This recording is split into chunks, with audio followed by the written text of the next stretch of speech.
Welcome to Block Party Prairie Point Favorites Month 10. This is your June block, and we have a beautiful star we're going to work on today.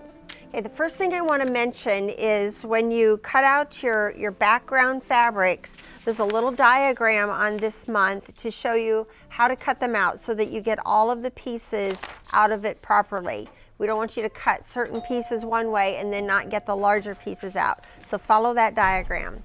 Then for the center block that we're going to make here, we're going to make 4 little sections to it, and we're going to do some snowballing. So these aren't true snowball units because the snowball would have a triangle on all 4 corners, but it's still kind of a snowball technique. So you're going to do whatever method you want to sew your little squares onto the larger square, whether you use the folded corner clipper, which we've shown before, or draw the line like it says on the pattern. If you're going to draw the line, you'll want a maybe a mechanical pencil to show up on this dark one. The others are lighter colors, of course, but the Amish one is dark. So I have a mechanical pencil here. It's got a gray lead in it. You can change the colors of these. There's other colors available. Or you can use the 3-in-1, which has 3 colors you can put in it. This one happens to have white, gray, and pink in there right now. So to draw the lines on here, you can do the white one and it'll show up very nicely. Okay. So the one thing I want to show you about this is the direction in which you press these. So these are going to be pressed. It's easier to press them towards the outside corner. So we'll do that on 2 of the little units.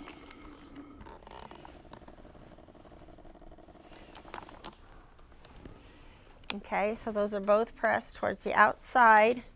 And then on the other 2 units, we're going to press one triangle towards the outside and then one towards the inside. So I'll get that started there, turn it over.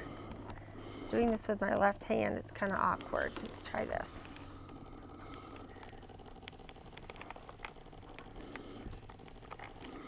Okay, so and another one more, we're going to press one towards the outside, the other one towards the inside.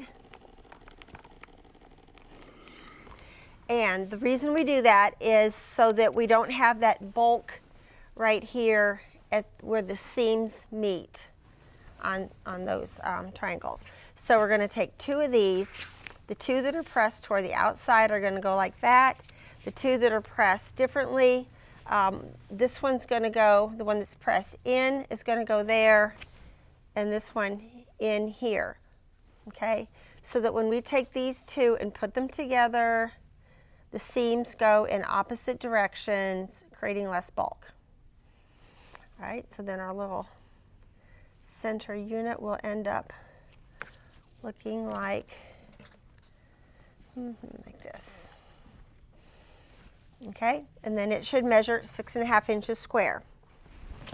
Now for the flying geese units here, we have the fast flying geese method in this block, and refer to the November video tutorial if you want a review of that. And that's all we have for this month.